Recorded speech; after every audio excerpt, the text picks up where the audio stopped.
I'm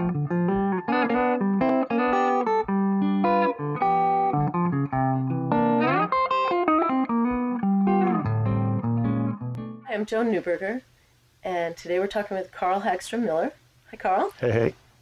Karl is a specialist in U.S. history, and especially in music history, and he's the author, first of all, of our theme song here on Not Even Past, which you just heard as the intro to this video. He's also the author of a book called Segregating Sound, Inventing Folk and Pop Music in the Age of Jim Crow, and that's the book that we're featuring this month.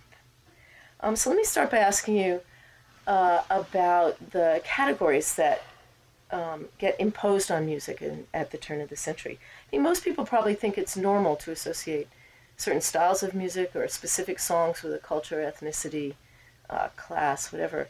But it was really only at the turn of the century that something like this came about. Can you talk a little bit about those categories and how they came about? Sure. Yeah, I found it fascinating. This was kind of the heart of my getting started on this book, was reading about contemporary popular music, which is often divided into racial and ethnic categories. And you can just see that going to a record store if you can find one, or a bookstore, and different shelves for different genres of music. You have the blues and jazz over here, and you have country western over here, and you have rock, which is largely categorized primarily as white musicians this time. And I was wondering, where did these categories come from? And I started looking back and discovered that they really came about at this moment in the late 19th, early 20th century, where a lot of different things are changing in the way that people buy music, the way they write about music, and the way they listen to music. And so a lot of what we think we know about popular music actually emerged at this time, late 19th, early 20th century. Okay, so one of the distinctions that comes about is a distinction between folk music on the one hand and popular commercial music. Mm-hmm. It makes sense that musicians sit around and play whatever comes their way. Why was it so important to make that distinction at this time? Well, I think one thing that happens, essentially I find three groups are central to this book, and three groups of players or people really started interacting in new ways at this period. And those groups are musicians in the South, who had been there all along, of course, a record industry that is new. Recordings really start taking off in around 1905, 1906, and they spread across the North and the South and the globe, in fact. And this is a completely fresh and novel way of making music, listening to music, and buying music. It's this moment when music actually gets separated from the musician for the first time, right? And that has dramatic effects on the way people conceive of the identity of the music as separate from the identity of the musician, because there had never even been an opportunity to contemplate that before. So musicians, music industry, and I also think that academics at the time, particularly folklorists, were instrumental in this shift. At the same time that record companies were distributing this new technology and new records across the South, folklorists were moving into the South looking for particular kinds of music and not others. And it's at this moment when records, musicians are permeating the South that folklorists began talking about the South as a repository of older styles of music, more authentic, more true, more genuine styles of music, as a way of distinguishing them from this commercial ditties that they didn't like very much. So let's talk about the technology a little bit. Mm-hmm. We've got technology that can now mass produce sheet music, and technology that can mass produce recordings, and as you said, send them around the world. Mm-hmm. Do you think this categorization was technology market driven primarily? Well, I wouldn't say primarily. What I think was really fascinating is the way in which record companies and record technology kind of interacted with academics and folklorists in this kind of cauldron of the South in the early 20th century. And I think you gotta look at both of those in order to figure out how it happened. One thing that's interesting about technology is I try to look very closely at the kind of big stages of technological change in the recording industry at the time. And they have dramatic effects for the kind of music that gets recorded and the kind of musicians that have an opportunity to record. And what do you mean, which musicians? Yeah, well, there's kind of 2 or 3 different flashpoints. Number one, in the early 20th century, there was severe patent control on recording technology. So it meant that very few companies had access to the technology. These companies were all located in or around New York City. Mm-hmm. And at the time, the recording technology was so bulky and fragile that you couldn't move it. So all the recordings took place in New York. Any musician that wasn't from New York had to go to New York to make the recording. And this resulted in a commercial music industry, record industry, that primarily pushed New York music out to the world, right? This changes in 1917 when the patents disappear, the patent controls disappear. You have a proliferation of small record companies popping up. And at the same time, record technology has gotten more mobile.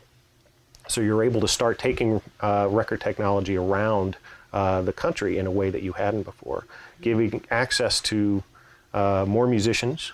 And because all these independents were scraping around trying to find a niche that they could serve, you get a lot more diversity. It's not just New York anymore. It's not just Broadway tunes that are being recorded. It's just about anything that these small labels could find. So technology has a direct kind of connection to the history of access to the recording studio. So who are some of your favorite song collectors and people who are some of your favorite characters? Well, this book is filled with a lot of characters, so it's kind of hard for me to pick them out. A number of the characters pop up just for one brief moment and then disappear, but a number of characters kind of run through the book, and those are the ones that I kind of think are the most interesting to talk about. One of my favorites is James Weldon Johnson. James Weldon Johnson is well known to students of African American history. He wrote what came to be known as the Negro National Anthem, Lift Every Voice and Sing.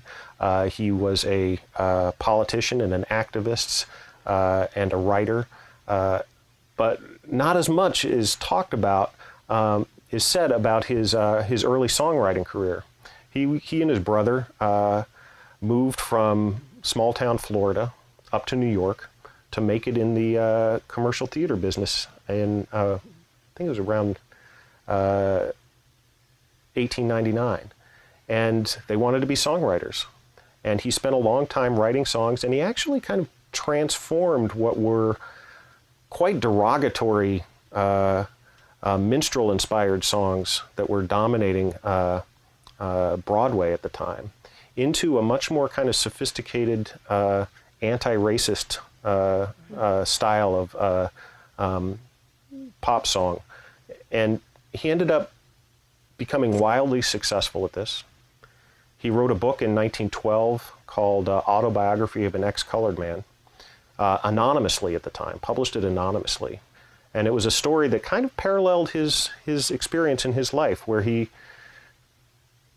main character goes to the big city, becomes popular ragging the classics, becoming a ragtime pianist, and then travels to the South in search of old slave songs and folk material that he can use to write highbrow, highfalutin pop music, serious music.